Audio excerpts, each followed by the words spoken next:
Potometer is a device which is used in order to measure the rate of transpiration in the environment. We need a stopwatch along with this entire apparatus.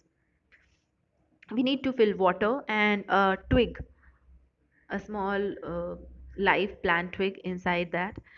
We should fill the entire apparatus completely with water. Now we have to leave the apparatus as such for some time unless a bubble is created at the base. Once the bubble is created at the base, we start the stopwatch. And after some time you will see that this bubble it starts moving. Why is the bubble moving? First thing is, why was the bubble created? We have closed the stop notch in such a way that from the reservoir no water falls down. This entire apparatus is completely filled with water, and why will this apparatus suddenly take up a bubble from the base?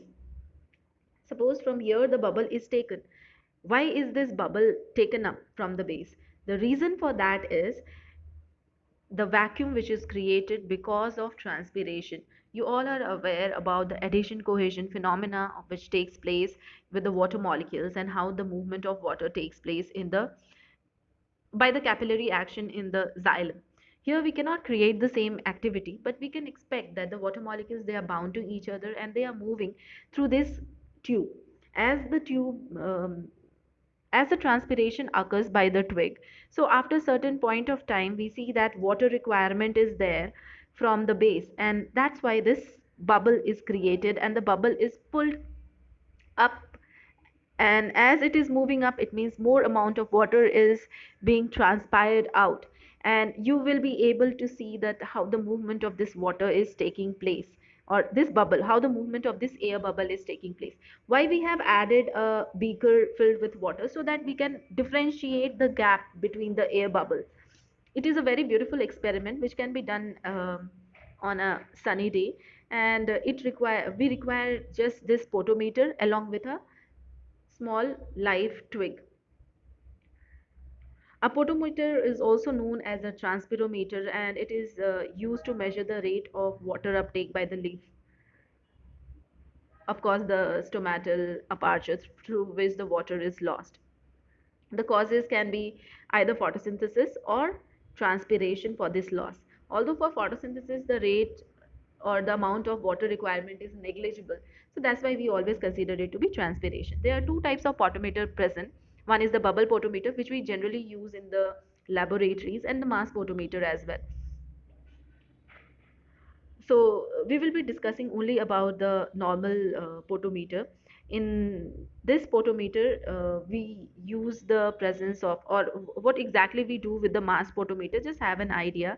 It consists of a root which is submerged in the beaker, and the beaker is then placed on a digital balance where we can weigh it. Readings can be made to determine the amount of water which is lost by the plant. The mass potometer measures the water loss through transpiration of the plant. Now, initially and finally, we are measuring the entire setup, and we can very well see the difference, the amount which is, or the amount of difference which is created. It's quite similar to the amount of water which is lost by the process of transpiration. A potometer is a piece of apparatus which is used to measure the rate of water loss from the plant, and it can be estimated in two ways: indirectly by measuring the distance of the water level drops in the graduated tube over a measured length of time, and it is assumed that this is due to the separation taking place in water, which in turn is necessary to replace equal volume of water lost by transpiration. That's why the bubble is created at the base of the tube.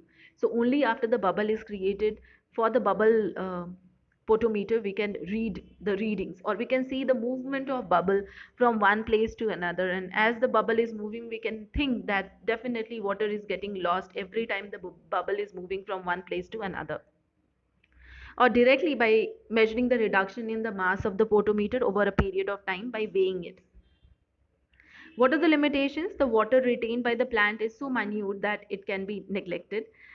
Introduction of the bubble is very difficult because at times the bubble is not at all created if the reservoir is not fitted properly or it is not closed properly, twig may not be active for a long period of time. So this photometer is only capable of showing the transpiration unless it is alive. The potometer does not measure the transpiration rate accurately because not all the water taken up by the plant is used for transpiration. Why? Because some amount is used for photosynthesis and other processes as well. So these are the limitations of photometer. And why is this device important? Because we can see that how transpiration is taking place by the movement of the bubble. So this question may come in the exam and it's a very important question. There is another name for the potometer. It is known as Ganong's potometer.